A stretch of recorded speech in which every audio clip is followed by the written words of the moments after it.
Hi there. Always great to be here with you. You know, the other day I got an email from a gentleman and it really got me thinking. He said something like, I saw you at a conference. I found value in your session. I was thinking about how I could use storytelling outside of my work. And after watching your videos, I've learned that there really are so many different ways we can all use our stories. And he was so right. You know, I wanted to make a point to tell you, I talk a lot about storytelling in sales or storytelling in marketing or the best leaders are great storytellers. But the truth is, anyone, anytime, anywhere can use stories to be better. You know, I find myself relying on stories in all kinds of situations. Now, high stakes or just for fun. And truthfully, it's become somewhat of a game for me where I try to use storytelling in the most peculiar places to see if it works, to see if I can be more effective to get what I want because I told a story. You know, I was thinking about this. I used it a lot when I flew Southwest Airlines. Okay, so just go with me here. If I got to the airport super early after an event, let's say, I would get to the gate and I would talk to the agent and tell them a story. Now, a true story. I've got no reason to lie. I tell them something about my family or about going through security, anything really. It didn't have to be even a sob story.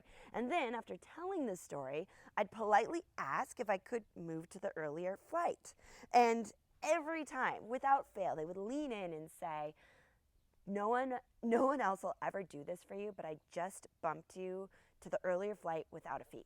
Every time they do it, all because I told them a story, which I really think it just makes them like me more. It makes them like you more. They see you as a human and not just a customer. And the times I haven't been bumped up for free were times I just went up and said, hey, can I get on the earlier flight? You know, my stories, when you think of it that way, have given me more time with my family. They've given me shorter travel time, and they put dollars in my pockets for fees I didn't have to pay. Another example, for a while I was a spin instructor, you know, indoor cycling. And I don't know if you know this, but that's a tough job. It's really nerve wracking. And before my first class, I was absolutely terrified. I mean, you're really putting yourself out there. And I remember thinking to myself, I wonder if they'll hate me. I wonder if they'll hate my music or they get a like Britney Spears because I was playing Britney Spears, obviously. So out of instinct, that first class and all the classes, I got up on the bike and I started telling stories about my music, stories about dancing in my dorm room with my roommate in college to Britney Spears. And it was a huge hit. Every week, more people came, and the murmur in the lobby was, I wonder what story she's going to tell us this weekend. And over time, my class sold out. You know, week after week, people were turned away at the door because there are only so many bikes. And then when I finally had to retire from teaching spin, my class threw me a party and they said the thing that they would miss the most were my stories.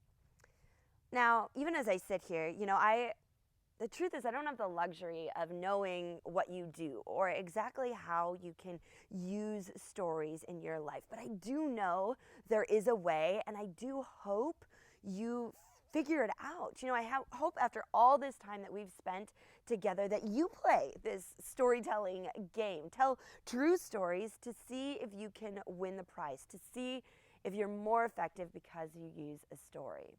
You know, I wrote that gentleman back who sent me the email earlier, and I thanked him. I thanked him for his message, and I thanked him for reminding me to tell you about this, that really anyone can use story anytime. And I sure hope you choose to tell yours. All right, so that's all for today. I hope you have a great one, and I will see you again very soon.